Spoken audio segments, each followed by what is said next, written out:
Ancient biblical prophets wrote about the future. Today, theologians are poring over those scriptures with a firm belief that their prophecies are coming to pass. Journey now into the world of eschatology on Prophecy in the News with author and lecturer J.R. Church.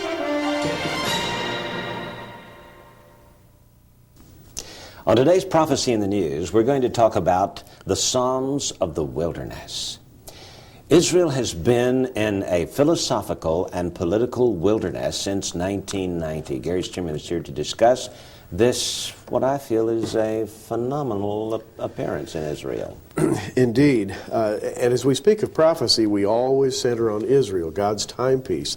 And what we're dealing with on this program and the ones that will follow is the general idea that after the Holocaust, after Israel went back to the land, after statehood in 1948, there was a general time of building and of promise and of great, great excitement.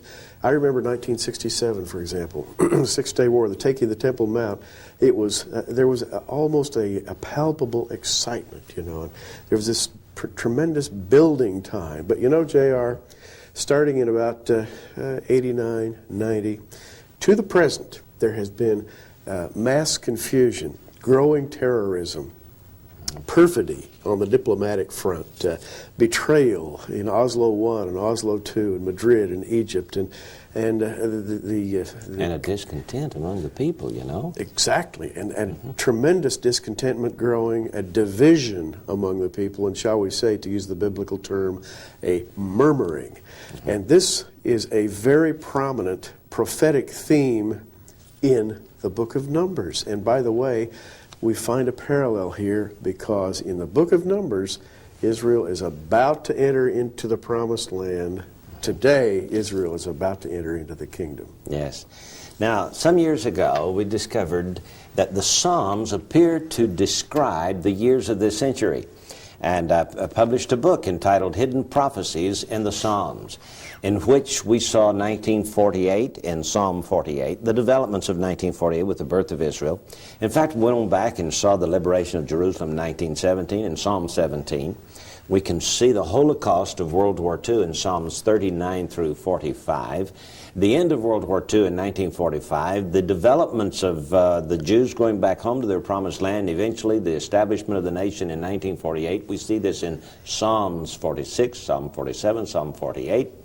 We can see the Six-Day War developments with the liberation of Jerusalem in 1967 in Psalm 67, Psalm 68 and following. We can see the Six-Day War in Psalm 73, and with Psalm 73 begins the Leviticus book of the Psalms.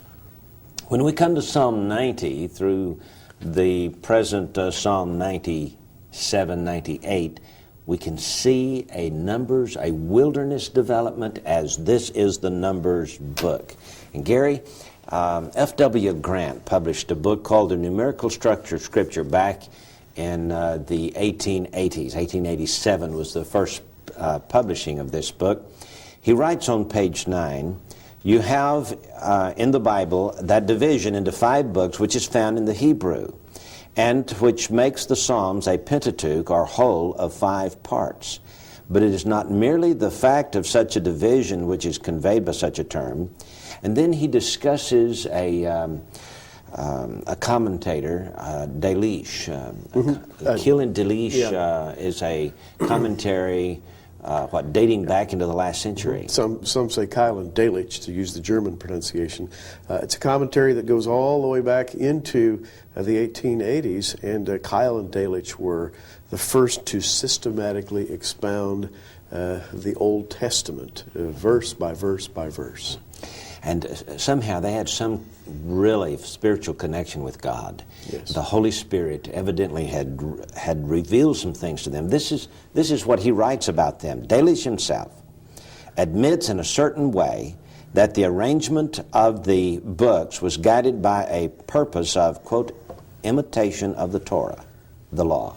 That is, it was perhaps this which led to the opening of the 4th book, which corresponds to the book of Numbers. So we're talking about Psalms 90 through 106.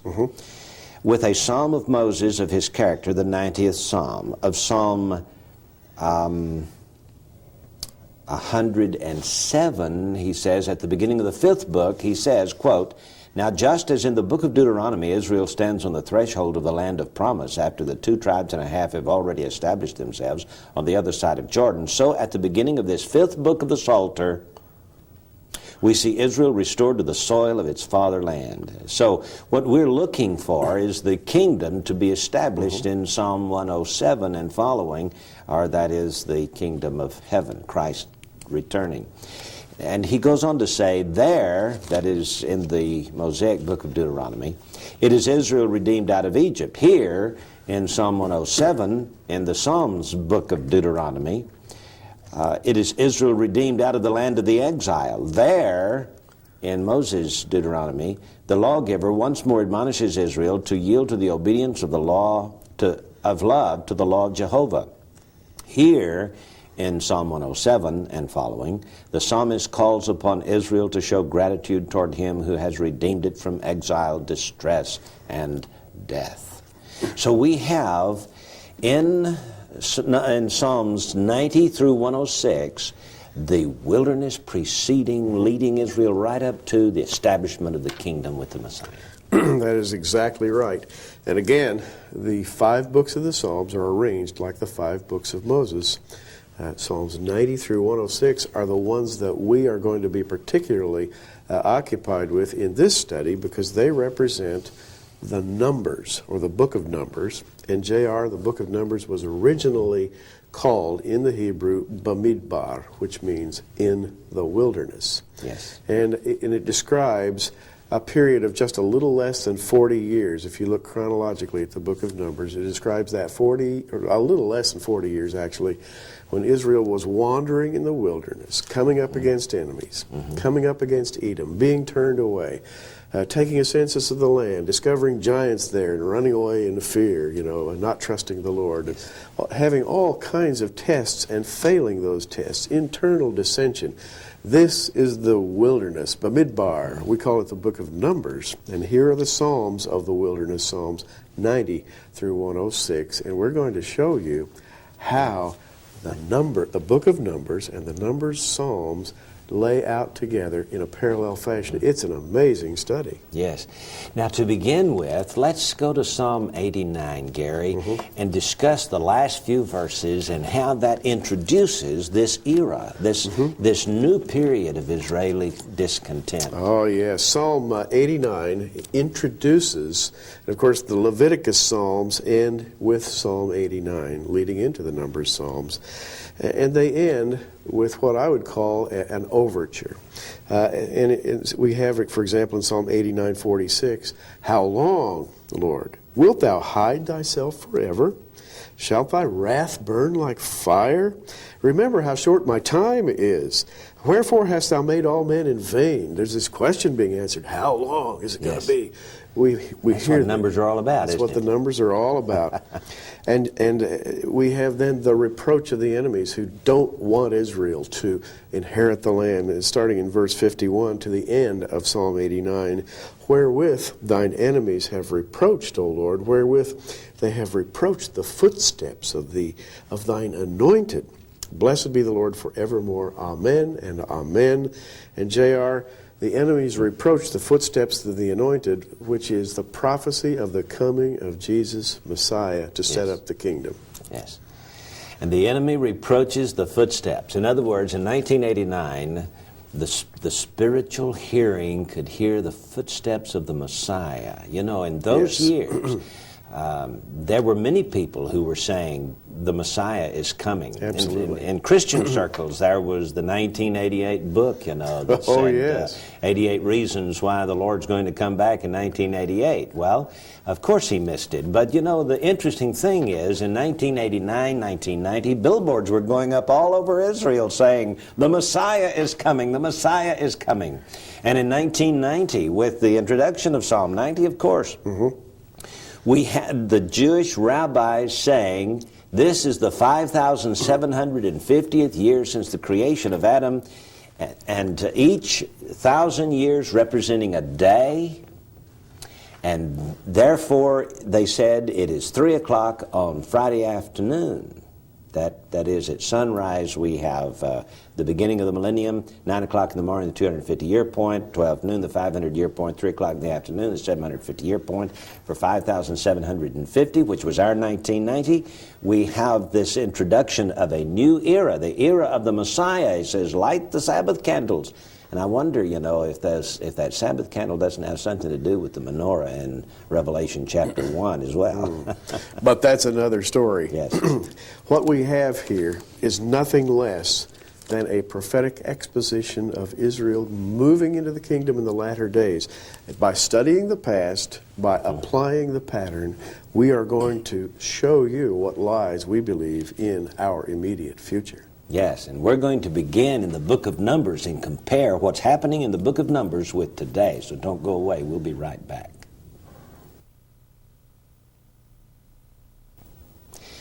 On this program and in the programs following, we're going to put together the book of Numbers with the Mosaic book of Numbers with the Psalms book of Numbers and compare that with the years of Israel and the development of the political situation in Israel today to show you how it all fits like a hand in a glove. It does, and it begins with the premise that the Psalms enumerate the years of this century. Therefore, the Numbers Psalms, Psalm 90 and following, would reflect the years 1990 and following prophetically, depicting a trend in modern Israel. Now, J.R., as we go back to Numbers, Numbers is sort of cut in two as a book. Yes. First 10 chapters say one thing, and then chapters 11 through 36, the second half of the book, say something else. That's right. So let's talk about those first 10 chapters.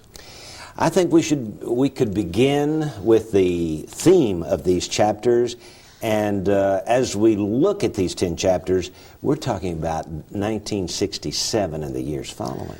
We really are, because it was in 1967 that the Temple Mount was taken. There was tremendous ebullience, joy among the people. The shofar was blown by Rabbi Shlomo Goren. The people were excited because now there was the promise of the coming kingdom, why even the temple might be rebuilt. There was that possibility for the first time in a couple thousand years. Yes, so the book of Numbers opens with the numbering of the people. A census is taken for the purpose of dividing the land, preparing for the dividing of the land and the inheritance of the people once they get into the kingdom. So they're looking forward to the kingdom here as we open this Numbers period. What's kind of interesting to me is the numbers that reflect the flavor here of this Mosaic book. Not only speaks of the numbering of the people, or a census of those who will and those who won't, but to me it speaks of the years as well. It does. It does speak of the years as well. And what's fascinating is that this first numbering, J.R., to me, is a numbering, it's almost a pragmatic numbering of the people. Factually, it says we're going into the land soon. We'll be moving in. We need to have an exact census so we'll know who goes where and who gets what land. It's that simple. Right. Now, they numbered the people who were 20 years of age and older. Right. And that's the reason why we're looking at 1967, because it's the 20th year of Israel. 1967-68, Israel becomes 20 years of age. Right. And kicks in a census, numbers, a preparation for the coming kingdom. It's kind of interesting, too, that from 1967 to looking 40 years in the future, we come to the year 2007, and it really, just sort of flashes like a neon sign. Psalm 107, Psalm 107, the beginning of the Numbers book. Right. What can I say? Or the ending of the Numbers book, Psalm 107. I'm sorry, the beginning of the Deuteronomy book, yes. Of the Deuteronomy Just book. as Grant here said, listen once again, he says, there it is Israel redeemed out of Egypt. Here in Psalm 107, it is Israel redeemed out of the land of the exile. So, the book of Numbers begins just as Israel began after 67. Let's get our house in order here. Numbers chapter 2 surveys the land, north, south, east, and west, surveys the family of Aaron as we go through. We talk about the ministry of Kohath in chapter 4 of Numbers, the ministry of Merari In other words, business is being done here. We're going to get things settled down into a routine. Yes, and the tribe that really shows the most chapters here is Levi. That's right. And we can see this in the Levitical period from 1973 through 1989, the Leviticus book of the Psalms, with the preparations for rebuilding the temple or for reestablishing the priesthood. Absolutely. There's the sanctification of the Nazarites in Numbers chapter 6. Now, all of these are upbeat. There's a sense of normalcy. There's a sense that, folks, let's get ready. We're going into the land. Let's get our house in order. The Levites are consecrated in chapter 8. And then in chapter 9 of Numbers, we have the celebration of the Passover. And, of course, the Shekinah glory is guiding the people. And then we have the construction of the silver trumpets in chapter 10. And, J.R., yes, that's where it all goes south. Because as chapter 10 ends in Numbers, the last two verses, 35 and 36, read as follows, "And it came to pass, when the ark set forward, that Moses said, Rise up, O Lord, let thine enemies be scattered, and let them that hate thee flee before thee. And when it rested, he said, Return, O Lord, unto the many thousands of Israel." And that just sounds wonderful. Why, we have the guidance of God, the Shekinah glory, the ark. Everything is wheeling and dealing, but if you read the very first sentence of the very next chapter, 11, it says, "And when the people complained, it displeased the Lord." Goodness. You know, Gary, since 1984, the Temple Institute has been building the various implements for restoring temple worship. Absolutely. And they have built the silver trumpets, just as you mentioned there. The first trumpets were built in Numbers chapter 10. Since 1984, sometime in the last few years, they have literally built the silver trumpets, restored them, preparing for the future kingdom. And they built them within the time period specified between 1990 and 2007. Yes. Now, you've read verse 35 there, ending chapter 10, about the Ark of the Covenant. Yes. And you know, in somewhere in the late 1980s to the early 1990s, Israel retrieved the Ark of the Covenant from Ethiopia, and it is resting somewhere in Jerusalem waiting for the restoration of temple worship. Now, we cannot prove to you that the Ark is back. All we have is rumors, but the rumors come from people in high places. Very high places indeed. There's been a book written about the Ark by Graham Hancock, very scholarly book tracing it. We've done some extensive studies on where it might have been. The point is, the Ark is back in some very secret way.